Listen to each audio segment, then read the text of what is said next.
Hello guys, आपका इस boring से चैनल में स्वागत है। आज हम बात करेंगे अल्टर्ड कार्बन रीस्लीव्ड एनिमे के बारे में और जानेंगे कि हमें इस एनिमे को देखना भी चाहिए या नहीं। तो शुरू करते हैं बिना किसी देरी के साथ। अल्टर्ड कार्बन रीस्लीव्ड एनिमे की स्टोरी रिचर्ड के मॉर्गन द्वारा लिखी गई अल्टर्ड कार्बन नॉवल पर आधारित है। इस नॉवल का सबसे पहले लाइव एक्शन टीवी एडेप्टेशन हो चुका है, जिसके अभी तक 2 कंप्लीट सीजन आ चुके हैं। अब बात करते हैं इस नॉवल के एनिमे एडेप्टेशन के बारे में। इस एनिमे में हमें ये दिखाया गया है कि एक डिस्टेंट फ्यूचर में तकेशी कोवैच नाम के कैरेक्टर को एक क्लाइंट द्वारा किसी मिशन के लिए फिर से रीस्लीव्ड कर दिया जाता है। यहाँ पर रीस्लीव्ड का मतलब जिंदा करना है। ये क्लाइंट तकेशी कोवैच को एक याकुजा फैमिली में हो रहे मिस्ट्री मर्डर को सॉल्व करने के लिए हायर करता है, लेकिन सभी प्रोटैगनिस्ट की तरह तकेशी कोवैच ने पहले इस केस को सॉल्व करने से मना कर दिया। तभी वही क्लाइंट तकेशी कोवैच के सामने एक नया प्रपोजल लेके आता है, जिसमें वो क्लाइंट तकेशी कोवैच से कहता है कि यदि वह इस केस को सॉल्व करने में उसकी मदद करता है या इस केस को सॉल्व करता है तो वो तकेशी कोवैच के द्वारा रखे गए सभी डिमांड्स को फुलफिल कर देगा। इसके बाद दोनों के बीच में एक डील हो जाती है और तकेशी कोवैच इस केस को इन्वेस्टिगेट करने के लिए निकल पड़ता है। केस को सॉल्व करने के दौरान इस कैरेक्टर की मुलाकात हॉली नाम के कैरेक्टर से होती है, जो उसी याकुजा फैमिली में एक टैटू आर्टिस्ट है। लेकिन ये मुलाकात बहुत ही अनएक्सपेक्टेड सिचुएशन में होती है, क्योंकि मिस हॉली के पीछे कई सारे साइबर एनहांस्ड निंजास लगे हुए थे जो मिस हॉली को एलिमिनेट करने की कोशिश कर रहे थे। जब ये इंसिडेंट समाप्त हो जाता है तब तकेशी कोवैच मिस हॉली को लेकर याकुजा फैमिली पहुंचता है और अपना इन्वेस्टिगेशन चालू करता है।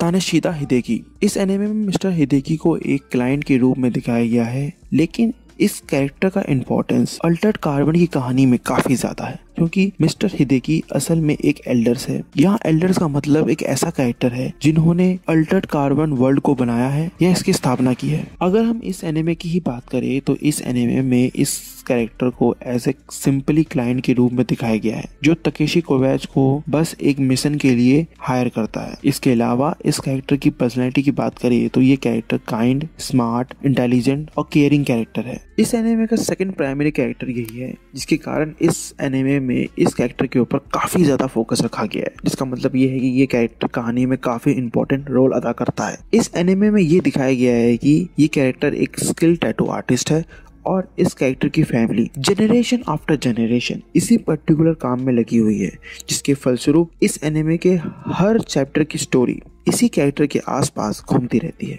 इस एनिमे में हमें इस कैरेक्टर के बैक स्टोरी के बारे में कुछ खास जानकारी नहीं मिलती है, लेकिन जितनी भी जानकारी अवेलेबल है उसके माध्यम से हम इस कैरेक्टर के कैरेक्टर स्केच को इजीली डेवलप कर सकते हैं। इसके अलावा इस कैरेक्टर की पर्सनैलिटी के बारे में बात करें तो ये character kind, intelligent, caring, humble और फ्रेंडली है। ओगाई। इस एनिमे में ओगाई कैरेक्टर एक कम्प्लीटली एआई बेस्ड कैरेक्टर है, जिसका प्राइमरीली काम अपने मालिक द्वारा दिए गए सभी आदेशों को मानना है, और ऐसा ये इस एनिमे में भी करता है। इस एनिमे में इस कैरेक्टर को वैसे तो काफी कम स्क्रीन टाइम दिया गया है, लेकिन जितना भी स्क्रीन टाइम इस कैरेक्टर को इस एनिमे में मिला है मेरे हिसाब से वो इसके लिए ठीक ही है। अगर हम इसकी पर्सनैलिटी के बारे में बात करें तो ये एक एआई बेस्ड कैरेक्टर है, जिसके कारण से इसकी पर्सनैलिटी अपने यूजर्स पर डिपेंड करती है। मालिक का जो व्यवहार होगा या जो उसकी पर्सनैलिटी होगी, ये कैरेक्टर वैसा ही पर्सनैलिटी रिप्रेजेंट करेगा। Takeshi Kovacs. ये कैरेक्टर इस पूरे एनिमे का मेन प्रोटैगनिस्ट है। यहाँ तक कि ये कैरेक्टर इतना इम्पोर्टेंट है अल्टर्ड कार्बन नॉवल के लिए कि इस नॉवल में जितनी भी स्टोरीज है वो इस कैरेक्टर के चारों ओर घूमती रहती है। इसके अलावा इस एनिमे में हमें ये दिखाया गया है कि इस कैरेक्टर को कई सालों बाद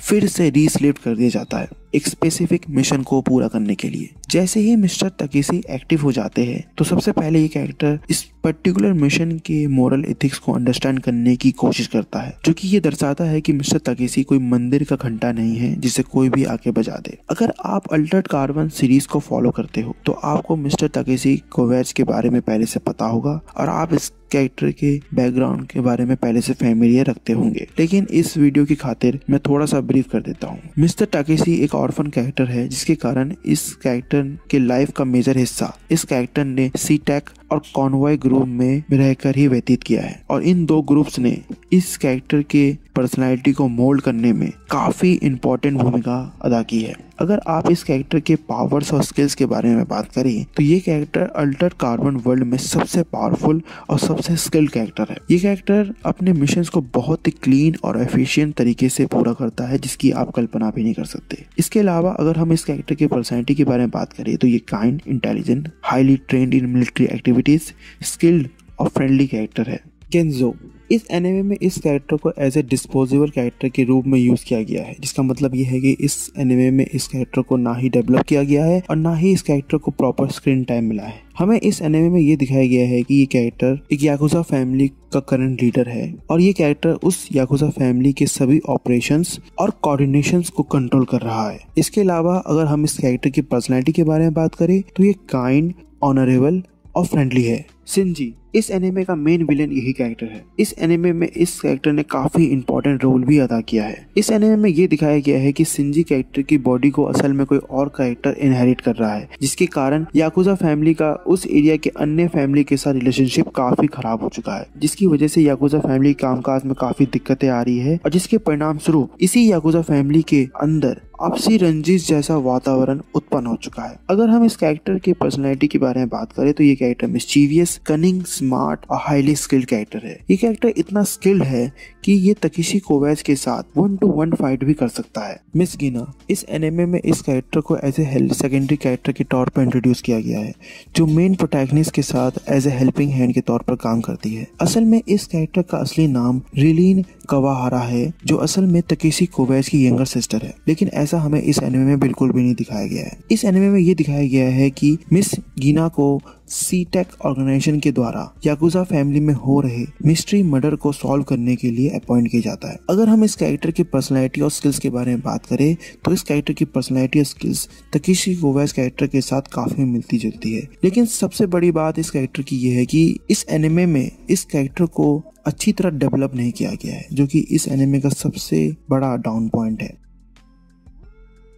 इस एनिमे को कम्प्लीटली 3D मॉड्यूल पर बनाया गया है, जिसका मतलब ये है कि कैरेक्टर डिजाइन हो या बैकग्राउंड आर्टवर्क, हर माइनर से माइनर डिटेल भी इस एनिमे की 3D और CGI बेस्ड है। कैरेक्टर डिजाइन और बैकग्राउंड आर्टवर्क इस एनिमे का इतना पॉलिश और क्लीन है, जिसके कारण व्यूअर्स को कभी भी इस एनिमे को देखते समय ऐसा महसूस नहीं होगा कि वो कोई चीप 3D एनिमे देख रहे हैं। इसके अलावा एक्शन सीक्वेंस के समय इस एनिमे का आर्टवर्क इतना पॉलिश्ड है कि आप उन आर्टवर्क को या उन पर्टिकुलर सीन्स को दिन भर देख सकते हो। अगर हम इस एनिमे में इस्तेमाल होने वाले dust simulation, blood simulation, water simulation, character facial structures, character emotion representation, camera work, slow motion work और लाइटनिंग वर्क जैसे एलिमेंट को देखें तो इन सभी एलिमेंट का इस्तेमाल इस एनिमे में काफी अच्छी तरीके से किया गया है।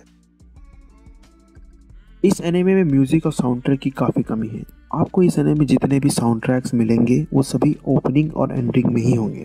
इसके अलावा इस एनिमे में कुछ जगह डीजे बेस साउंड ट्रैक का इस्तेमाल किया गया है, खासकर फाइटिंग सीक्वेंस के दौरान। अगर हम इन साउंड ट्रैक्स की क्वालिटी के बारे में बात करें तो इनकी क्वालिटी इस एनिमे में काफ़ी अच्छी है। इस एनिमे का running time 1 our and 14 minutes का है, जिसके कारण इस एनिमे की स्टोरी काफी तेज रफ्तार में चलती है। एक बात मैं ये क्लियर कर देना चाहता हूँ कि यदि आप अल्टर्ड कार्बन सीरीज को फॉलो नहीं करते हो तो आप इस एनिमे में जितने भी कैरेक्टर्स के साथ आपका इंटरेक्शन होगा या इस एनिमे में जितने भी कैरेक्टर्स को इंट्रोड्यूस किया गया है, आप उन कैरेक्टर्स के साथ इजिली इंटरेक्ट नहीं कर पाओगे, जिसकी वजह से आपको ये एनिमे की स्टोरी थोड़ी तेज लग सकती है और कभी कभी अनइंटरेस्टिंग भी। यदि आप इस सीरीज को फॉलो करते हो फिर भी मैं यही कहूंगा कि इस एनिमे की स्टोरी बाकी एनिमे मूवीज की तुलना में काफी तेज है, जिसके कारण जितने भी कैरेक्टर्स इस एनिमे में इंट्रोड्यूस किए गए हैं उनको ना ही प्रॉपर स्क्रीन टाइम मिलता है और ना ही उनकी स्टोरीज पर ध्यान दिया गया है, जिसके परिणाम स्वरूप व्यूअर्स इन कैरेक्टर्स के साथ इजीली इंटरेक्ट नहीं कर पाते हैं, जो कि इस एनिमे का सबसे बड़ा डाउन पॉइंट है। इस एनिमे को देखने के बाद मैं ये कह सकता हूँ कि स्टूडियो ने अल्टर्ड कार्बन फैन बेस को अट्रैक्ट करने के लिए और अपने एनिमे कंटेंट को बढ़ाने के लिए इस एनिमे को इंट्रोड्यूस किया है। हाँ, ये बात सही है कि आप अल्टर्ड कार्बन जैसे फ्रेंचाइज को एनिमे के माध्यम से एक्सप्लोर कर सकते हो, लेकिन 1 आवर के माध्यम से मुझे नहीं लगता ये संभव है और ना ही उचित, क्योंकि 1 आवर की मूवी में वैसे तो टाइम फ्रेम बहुत ही कम होता है और इतने कम टाइम फ्रेम के अंदर इतने बड़े यूनिवर्स को एक्सप्लोर करना असंभव है, क्योंकि इस टाइम फ्रेम के अंदर हम कई सारे क्रूशियल फैक्टर्स पर ध्यान नहीं दे सकते, जैसे कि character development, story arc, music and sound track इत्यादि इत्यादि। और ये सभी फैक्टर्स किसी फैन बेस को बनाने के लिए काफ़ी इम्पोर्टेंट है। आखिरी में मैं तो यही कहूँगा कि इस एनिमे ने कुछ डिपार्टमेंट में तो काफ़ी अच्छा काम किया है, जैसे विजुअल डिपार्टमेंट, लेकिन कुछ डिपार्टमेंट्स में इस एनिमे को अभी भी कुछ काम करना बाकी है, जैसे स्टोरी, कैरेक्टर डेवलपमेंट। अगर इन डिपार्टमेंट्स में ये एनिमे थोड़ा सा ध्यान दे दे तो शायद ये एनिमे अल्टर्ड कार्बन फैंस के लिए एक ट्रीट के समान होगी। ये एनिमे एट मोस्ट 7 रेटिंग का तो है ही, इसलिए यदि आप अल्टर्ड कार्बन सीरीज के फैन हो या कैजुअल एनिमे व्यूअर्स, तो आपको ये एनिमे जरूर देखना चाहिए। अगर आपका अल्टर्ड कार्बन सीरीज के इंटीमेट सीन्स को देखकर आपका दिल मोटिवेट हो चुका है, तो इस वीडियो को लाइक, शेयर और कमेंट करना ना भूलें। तो मिलते हैं आपसे अगली वीडियो में, तब तक के लिए अलविदा।